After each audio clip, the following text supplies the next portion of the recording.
Hola a todos y bienvenidos al episodio número 1 de Omoshiroi, el podcast otaku donde platicamos sobre las últimas novedades en el mundo del manga y el anime. Estamos muy contentos de que nos estén acompañando en este nuestro estreno. El tema principal de hoy es animes de la infancia. Esperamos que lo disfruten. Les habla Marlene y voy a ser su host por esta ocasión. También tengo aquí conmigo a muchísimas nakamas, empezando por la escorpión que le hacía falta a mi vida. Carla, ¿qué tal, Carla? Gracias, Marlene. Hola a todos y bienvenidos al primer episodio de nuestro podcast, el cual hemos preparado con mucho cariño y emoción, esperando que les guste mucho. Yo, nuestra chica de las recomendaciones raras, interesantes, ya no sé cómo llamarlas, así que mejor vamos a escuchar lo que tiene para decirnos. Hola, me da mucho gusto estar aquí con ustedes. Espero que este primer episodio les guste y que pues más adelante nos sigan escuchando. Por aquí el Yuji de mi todo, Daniel. ¿Cómo estás, Dani? Muy bien, Mar, gracias y hola a todos, gracias también por acompañarnos, espero que disfruten tanto de este programa como nosotros al hacerlo.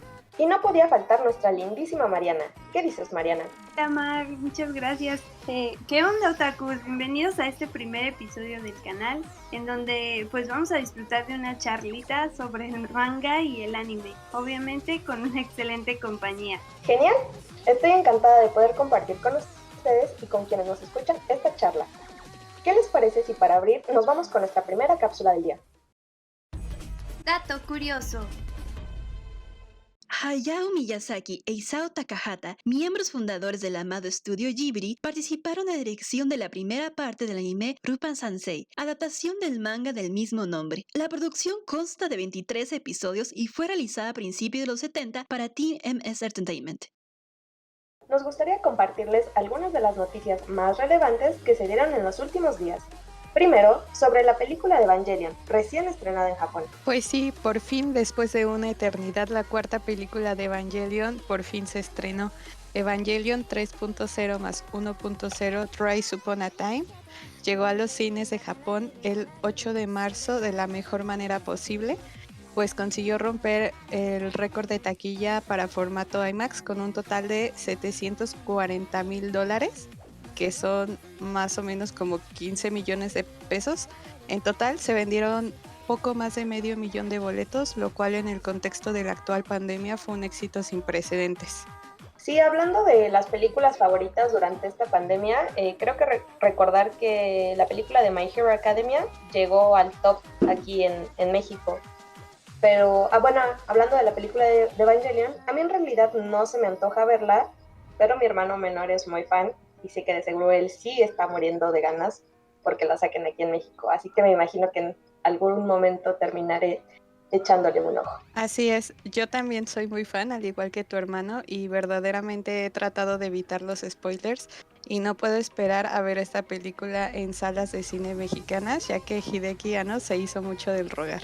Luego tenemos varios estrenos por parte de Panini. Así es, la editorial tiene varias series nuevas preparadas para los mexicanos. La más próxima es Jibako Shonen Hanako-kun, que se pondrá a la venta este 29 de marzo, que es una de las series más pedidas por parte de los lectores de Panini. Luego sigue la guía One Piece Yellow, programada para salir en mayo, y el anuncio más reciente es el one shot de Ruby, tentativamente para abril. ¿Quiénes de ustedes van a comprar uno? Bueno, yo aún estoy dudosa de si voy a comprar alguno de los tres, pero quería comentar con ustedes el chisme que se armó de Hanako-kun cuando varios grupos de fans se organizaron para pedir masivamente a Panini que trajera este manga al español, y Panini los mandó así a su casa, y al final me sorprendió a mí que Panini sí se haya animado a sacar este manga, y pues creo que es bonito para los fans, ya que ese manga tiene una gran base de seguidores. Caray, esa no me la sabía, como que Panini los mandó muy lejos. Sí, me parece que el asunto fue que cuando se organizan los grupos de fans a pedir cierto manga, Panini no toma muy en consideración esas opiniones, ya que no es en realidad, o sea, no hay como un sustento que le garantice a Panini que todos esos fans vayan a comprar el manga, ya que hay muchos por ejemplo, de Hanako-kun en este caso, pues no todos los fans que se organizaron eran de México. Entonces, de otros países, pues no era una garantía para Panini México que esas personas que vivían en otros países fueran adquirir ese título. Estaba muriendo porque saliera Hanako-kun. El arte de Hiro Aira es increíble. En el anime me enamoré de la voz del seiyuu que interpreta a Hanako y creo que se nota, pero por si les queda duda, estoy muy emocionada de comprarlo. Ya no falta mucho. Y la última novedad es la llegada de JoJo's Bizarre Adventure a Netflix. Sí es, Mar. Los latinos podremos disfrutar de la tercera temporada de JoJo's Bizarre Adventure, que corresponde a lo que es la cuarta parte del manga, a través de la plataforma de Netflix a partir de este 8 de abril. Les recordamos que la serie únicamente va a estar subtitulada, así que vamos a disfrutar de su idioma original. Pero aquí entre nos, ¿hay algún fan de JoJo's? ¿Alguien que quiera ver esta nueva serie? Dinos, Dani. Bueno, yo en lo personal no soy muy fan de JoJo's, pero lo que se me hace muy curioso es cómo Netflix ha evolucionado en el apartado de la animación, porque no sé si recuerdan que inició buscando entrar a toda esta pelea con otras plataformas con la creación de contenido original. Aún así ya lleva un buen rato abriendo la puerta a series conocidas, o sea, obviamente consiguiendo las licencias, pero digamos, trabajos un poco más seguros para que garanticen espectadores. Y no sé, puede que en un futuro plataformas enfocadas al 100% en la emisión de anime se sean superadas, pero bueno, por el momento, al menos como consumidores que somos, creo que se agradece la variedad de opciones y una buena competencia. Y creo que JoJo's es un título que definitivamente va a dar de qué hablar. También concuerdo contigo sobre lo de la integración de más contenido como es el anime a esta plataforma, porque pues incluso algunas parientes o conocidos se han integrado desde lo que pasó de la pandemia a ver este tipo de contenidos, e incluso me han platicado, es que yo nunca pensé llegar a ver anime hasta que dije, bueno, hay que probar algo diferente, y les encantó. Exacto. Antes en clase de coreano tenía un compañero muy fan de JoJo's y nos llegó a platicar muchas cosas buenas de la historia, así que me siento tentada a ver el anime, pero no me incentiva que es la temporada 3. Como que soy muy obsesiva con el orden y me mosquea un poco empezar por el medio. Pero, ¿qué piensan quienes nos están escuchando? ¿Cuáles de estas series van a ver o comprar? ¿Les gustaría tener la película de Evangelion en cines aquí en México? Por supuesto, nos interesa conocerlo, así que no se queden sin platicarnos. Antes de proseguir, les tenemos una segunda cápsula preparada. ¿Quién es este Pokémon? Este personaje es el líder de una tripulación muy peculiar que viaja en búsqueda de recompensas. Aunque es alto y delgado, no es para nada débil, sino un experto en artes marciales. Te damos una última pista. Es un conocido vaquero del espacio. ¿Ya saben quién es? Corre a escribirlo en los comentarios. Para la segunda parte de este programa, ahora sí vámonos con los animes de la infancia. La dinámica es la siguiente. Le voy a dar a cada uno un número al azar entre el 7 y el 15. Según el que les haya tocado, tienen que contar qué anime estaban viendo por esas épocas y algún recuerdo, anécdota o suceso gracioso que les haya ocurrido. No se vale pensarlo mucho ni guardarse nada. El punto es soltar las historias jugosas.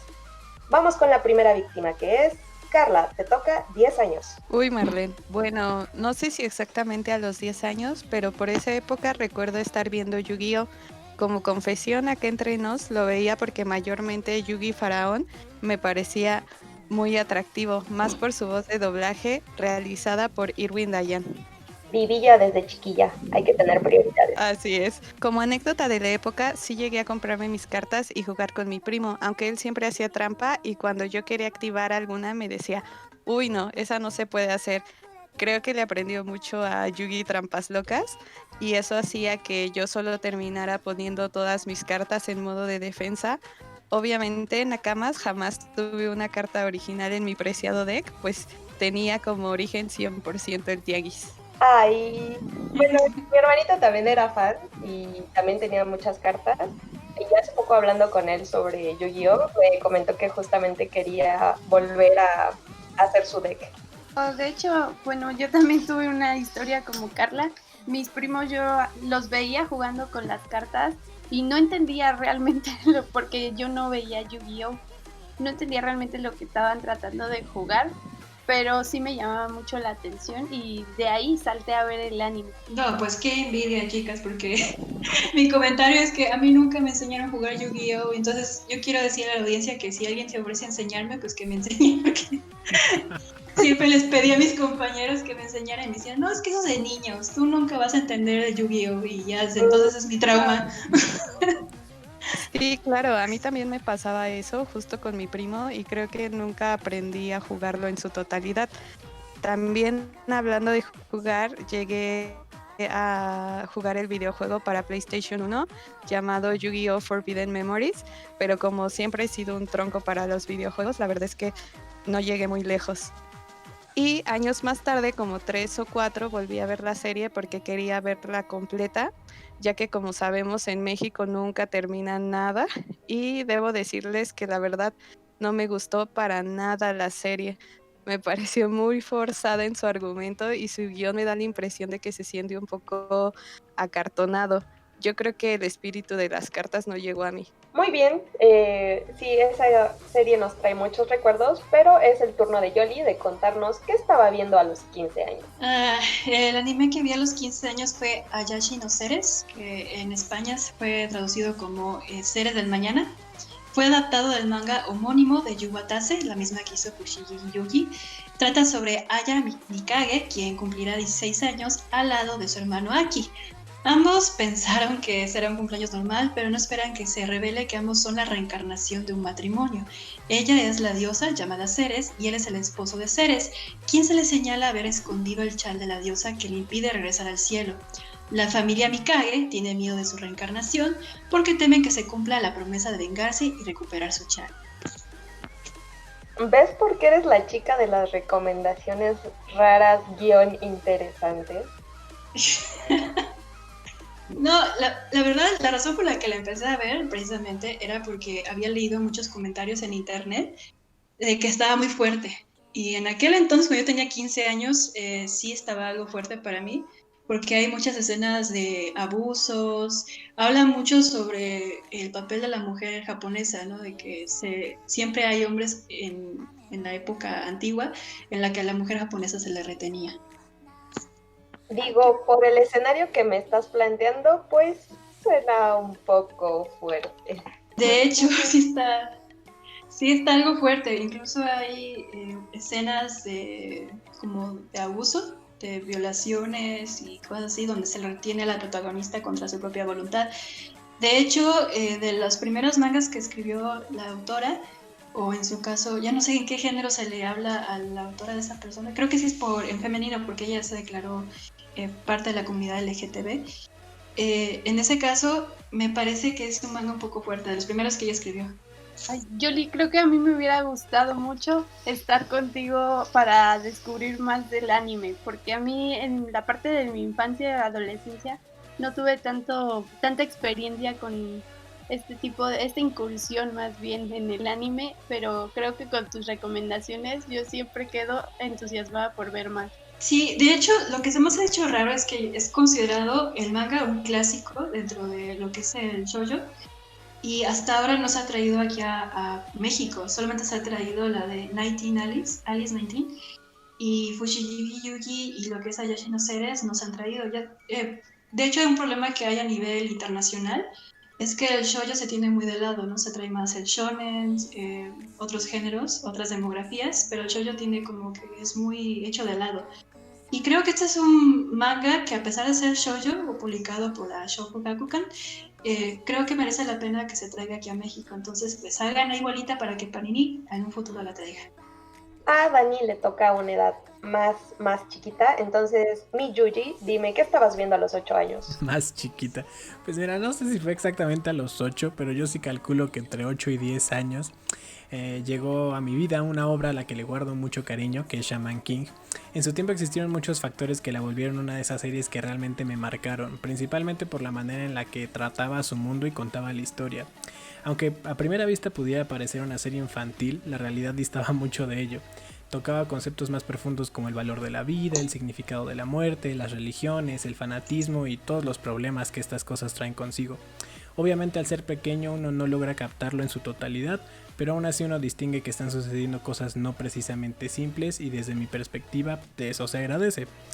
Otro aspecto que disfruté mucho por ese tiempo, e incluso actualmente llego a ver recopilaciones por YouTube de ello, es el doblaje de esta serie, en el que se tomaron la libertad de incluir modismos, aunque creo que mexicanismos es más preciso, porque hay partes en las que incluso cantan letras de Luis Miguel o sueltan frases que perfectamente cualquier mamá mexicana podría decir.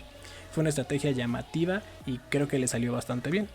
Y para terminar mi participación, en ese tiempo yo ya veía shonen de combate como Dragon Ball o Caballeros del Zodiaco, entonces encontrarme con otra obra de temática similar pero que a la vez presentaba cuestiones tan distintas fue una experiencia muy linda. Disfruté mucho los personajes, a la historia, los diseños y las peleas. Yo sé que Shaman King no es un trabajo perfecto, pero bueno, la verdad si alguien no lo ha visto aquí se lo recomiendo porque es bastante completo y más importante, entretenido. Vaya Dani, ahora sí nos dejaste mudas con tu super mega análisis del shonen de combate. Pero bueno, yo he escuchado mucho de Shaman King, sé que es la favorita de mucha gente de mi generación, pero pues yo nunca la vi ni supe dónde la pasaban, entonces, ¿tú dónde la veías? Pues mira, yo recurría a la gran herramienta de YouTube cuando se subían capítulos de anime de Shaman King, capítulo 35, parte 1 de 7, ¿no? Entonces yo me la pasaba ahí viendo mis capítulos en YouTube. Yo no recuerdo si la veía yo por Cartoon Network. Ya, ay, es que también como por el rango de las edades creo que también no me llamó mucho la atención y fue una edad en la que dije, no, creo que esto no me llama, no me atrapa, porque incluso Dragon Ball fue una de de los primeros animes que empezaba a ver, pero tampoco me atraía tanto. Sí, a mí también, a mí me parece que la pasaban en cable. Creo que tú tienes ese dato en concreto, Yoli, pero recuerdo que mi amigo la veía y era como el riquillo del salón porque era el único que tenía cable en su casa. Sí, de hecho lo pasaba por Fox Kids, que después pasó a Star Jetix y actualmente es Disney XD. Y después la estuvieron pasando en Claro Video y actualmente ya lo pueden encontrar en Amazon Prime para aquellos que les interese volver a ver Shaman King. Ya casi para terminar, ¿qué hay de Mariana? ¿Qué estabas viendo a los 13 años? Oh, por Dios. Bueno, en esta edad, Mar, obviamente estaba viendo mi consentido de todos, Naruto. Así es, Naruto de Masayoshi Kishimoto. Pues tengo que contarles, más que nada, como ya conocemos la mayoría este anime, que en este fue un periodo triste para mí, porque fue el último anime que vi antes de ya adentrarme más a mis 20 y ver más anime y a volverme otaku. Recuerdo que lo vi entre los 13 y 15 años porque era la época en la que empezaba ya a desvelarme en las noches y verlo por el tío Cartoon, ¿no? Incluso bueno, lo que me aventé en ese tiempo fue todo el arco de los exámenes Chunin, que era lo que pasaban regularmente en televisión abierta. La pelea de Zabuza fue una de mis favoritas. El descubrir si Haku era chica o chico también fue una de mis dilemas de vida.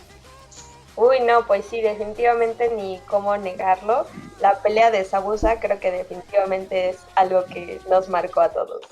No, fíjate que ahorita que hablas sobre Haku y la cuestión de identidad de género, no solamente es en Naruto, todos los animes que vimos en nuestra infancia tenían esa cuestión del género, como por ejemplo en Sailor Moon y Sailor Pluto y Sailor Neptuno y Urano, creo que, o no me acuerdo muy bien cuáles eran, pero tenían, por ejemplo, en Sailor Moon me acuerdo que eran lesbianas, pero en el doblaje en latino me acuerdo que lo trataron de disfrazar y era muy confuso. Y hasta después, años más tarde, ya viendo la serie subtitulada, te dabas cuenta de lo que realmente pasaba ahí. Sí, realmente, sí tienes razón. En algunos animes, ya dándome cuenta, sí, te quedabas con esa confusión.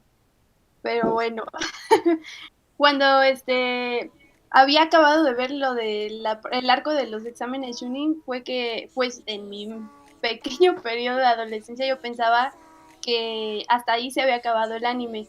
Igual, como ya hemos dicho, que en la televisión abierta era muy común ver que regresaban de nuevo la serie, pues fue así como empecé a olvidar Naruto y dejé de ver anime en ese tiempo.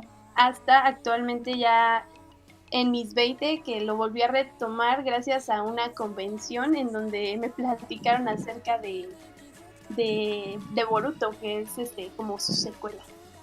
Bueno, Mariana, yo te voy a confesar que la verdad no he visto Naruto. Sé que es un gran clásico del anime, pero no planeo verlo. Lo que te quería preguntar es, ¿qué opinión tienes sobre Boruto y su continuación? Muy buena pregunta. Y déjame decirte como fan de Naruto que sí, no me está agradando mucho Boruto. Digo, lo estoy viendo por la generación pasada, que son los originales, el equipo 7, Naruto, Sasuke, Sakura. Pero hasta ahorita creo que no ha tomado esta importancia, tanto el personaje como, que es Boruto, el protagonista, como los demás integrantes del equipo no me han agradado tanto. Bueno, ok. Entonces aquí solo falta nada más la participación de Mar. Así que dinos, ¿qué estabas viendo a los 14 años? Uf, a ver, vamos a ver. Hola, soy Marlene y soy otaku. No, perdón, no. Perdón, va a parecer que me robé la respuesta de Mariana, pero es que nos tocaron edades muy similares, porque yo a los 14 años estaba en tercero de secundaria y tenía un trauma severo con Naruto, en especial con Sasuke, cof cof, qué raro, y con Gaara. Un par de cosas que recuerdo mucho es que hasta llegué a comprar una de estas revistas edición especial que hacía Conexión Manga. Un día se la enseñé a unos amigos no otaku y me viene a la mente la cara de decepción cuando vieron de qué hablaba. Su comentario fue, pensé que los dibujos iban a estar más bonitos. Y yo me quedé sacadísima de onda, no entendía de qué hablaban. Sí, a mí todo se me hacía como bien increíble y la historia súper chida. Ay, no, Mar, y créeme que yo en la secundaria, pues ya sabes, ¿no? Típico otaku que se quiere esconder de la sociedad que no lo aceptaba. Yo sí llegaba a ver a algunos compañeros con sus bandanas, pero no comprendía antes de haber visto el anime. Incluso mis hermanas también traían las bandanas, pero en ese tiempo fue cuando ya me desconecté completamente. Y sí, tienes razón, ahora yo ya tengo mis figuras de acción y bueno, mis figuras de colección, un peluche de Sasuke, porque también te apoyo, Sasuke es de mis preferidos. Otra cosa que tengo muy presente es que mi mamá me regaló un peluche de Gaara. Perdón, no fue un peluche de Sasuke, fue un peluche de Gaara. Para mi cumpleaños. Ya no lo tengo, pero aprecio mucho que mi mamá haya hecho el esfuerzo de financiar mi frikismo. ¿Ustedes qué anime de la infancia no pueden olvidar? Queremos saber cuáles fueron esas historias de la animación japonesa que marcaron sus años más jóvenes. Y no se vale venir a decir, yo también soy joven, ¿eh? Aquí nada de presumidos como Daniel. Y hasta aquí llegamos. Eso fue todo por el primer episodio de Omoshiroi. Estamos muy contentos de que se hayan animado a acompañarnos. Nos vemos aquí en 2 semanas para más noticias, lanzamientos y debates del mundo otaku. Mientras tanto, los dejamos con la última cápsula de hoy. Bye bye. Cultura japonesa. Omoshiroi es una palabra japonesa que significa entretenido, interesante, divertido, que llama la atención o que vale la pena ver. Se forma con el sinograma para cara, superficie o exterior y con el que se expresa que algo es de color blanco. Así que esperamos que escuchar este programa les haya resultado tan omoshiroi como a nosotros grabarlo. Encuentra más de nuestro contenido en las diversas redes sociales, Instagram, Facebook y Twitter. Si te gusta lo que hacemos, no olvides seguirnos, darle like a nuestras publicaciones y compartir. Tu apoyo es invaluable. ¡Kyotsukete!